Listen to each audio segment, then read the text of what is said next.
président Laurent Gbagbo tient tout d'abord à vous remercier d'avoir répondu à cette invitation, preuve de l'importance que vous accordez à la vie démocratique de notre pays et à la nécessaire information de nos concitoyens. Il tient à préciser que cette rencontre est la première, mais ne sera pas la dernière. Il tient à ce qu'un point détaillé vous soit fait régulièrement quant à l'évolution de la situation politique du pays. Par cette déclaration, Son Excellence le président Laurent Gbagbo, ancien président de la République de Côte d'Ivoire, président du PPACI, souhaite faire le point des activités menées ces derniers jours, notamment les consultations qu'il a engagées avec de nombreux acteurs politiques à la suite de la décision du Conseil constitutionnel rendue le 8 septembre dernier. En sa qualité d'ancien chef d'État et de candidat déclaré à l'élection présidentielle, il a tenu à échanger avec plusieurs des personnalités dont les dossiers ont été déclarés irrecevables, afin de recueillir leurs analyses, leurs préoccupations et leurs propositions face à cette décision très lourde de conséquences. De ces discussions, deux principales options ont été évoquées. D'une part, l'idée de prendre le régime RHDP à son propre piège, en soutenant collectivement l'un des candidats retenus. À cet égard, le président Laurent Gbagbo tient à rappeler qu'il n'avait jamais soutenu, ni de près, ni de loin, un prétendu plan de précaution.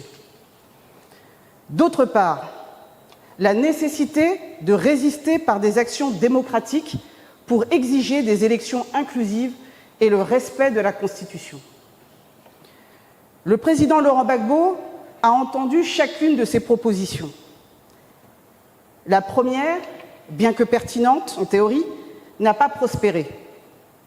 Elle ne faisait pas l'unanimité ni parmi les candidats exclus, ni parmi nos concitoyens. De plus, il faut le dire clairement, les candidats retenus par le Conseil constitutionnel ne sont pas ceux investis par les grands partis politiques du pays. Dès lors, il n'y avait ni consensus, ni légitimité suffisante pour bâtir une telle stratégie. La seconde option, celle d'action démocratique et pacifique, s'est imposée comme la voie à suivre. Car notre véritable adversaire, ce n'est pas tel ou tel candidat. C'est le régime RHDP, avec à sa tête M. Alassane Ouattara, qui semble vouloir transformer la Côte d'Ivoire en un royaume personnel, où la Constitution n'est plus une boussole, mais un obstacle à contourner.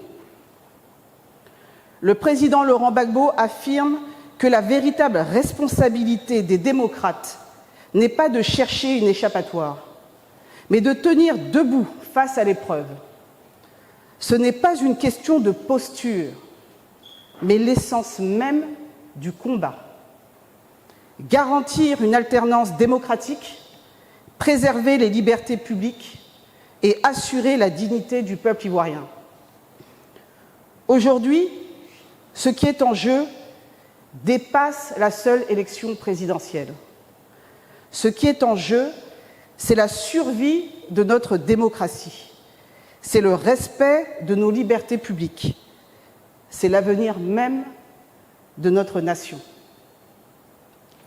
En validant un quatrième mandat anticonstitutionnel et en écartant 55 candidats, dont ceux des principaux partis d'opposition, c'est le principe d'égalité devant la loi qui a été foulé aux pieds. Et ainsi, on a privé le peuple de son droit souverain de choisir librement son dirigeant. Ce vers quoi on avance aujourd'hui ressemble à tout sauf à une élection inclusive et transparente. La liste électorale est contestable. La commission électorale indépendante est décriée. Le processus électoral actuel n'offre aucune garantie de transparence ni de crédibilité.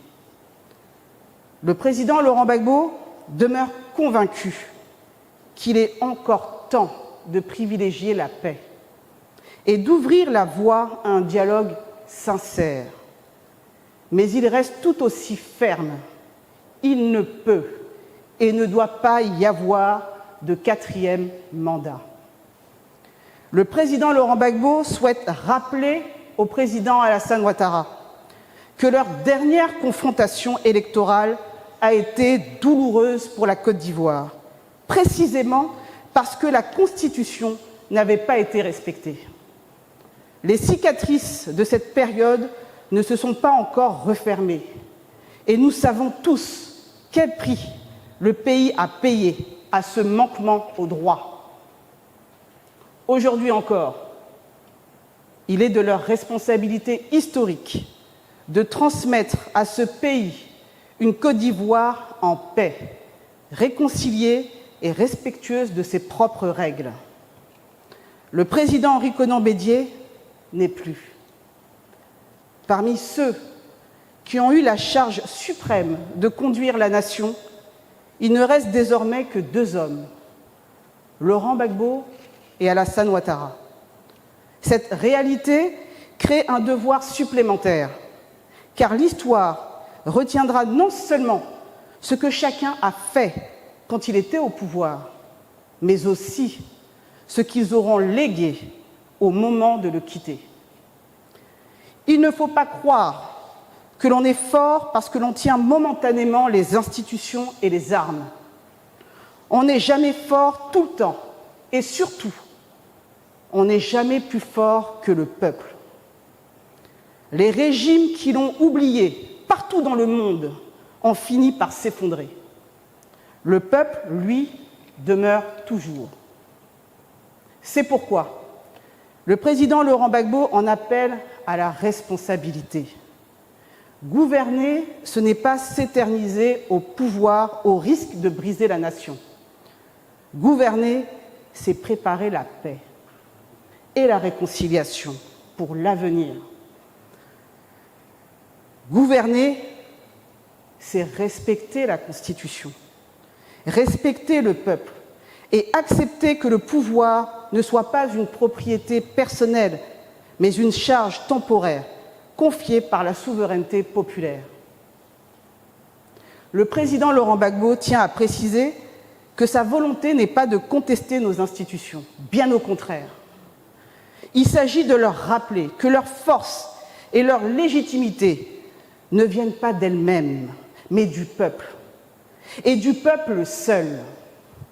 Elles agissent en son nom, et c'est du peuple qu'elles tirent leur autorité. Oublier cela, c'est trahir l'esprit même de la République.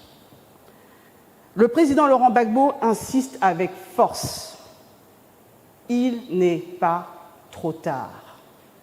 Il est encore temps de rompre avec cette logique de confiscation. Il est encore temps de revenir aux fondamentaux de la démocratie, la souveraineté du peuple, l'égalité de tous devant la loi et la vérité des urnes. Le peuple ivoirien doit être celui qui décide. Lui seul détient le droit de dire qui doit le gouverner. Ce droit ne peut pas être confisqué, encore moins marchandé. Le lui retirer, c'est condamner notre pays à l'instabilité. Le lui restituer, c'est ouvrir la voie à la paix, à la réconciliation et à la dignité nationale. Son Excellence, le président Laurent Gbagbo, tient à rappeler que c'est unis que nous serons plus forts que la peur. Déterminés, nous serons plus forts que la répression. Mobilisés, nous serons plus forts que toutes les manœuvres. Ainsi s'achève la déclaration faite au nom du président Gbagbo. Je vous remercie.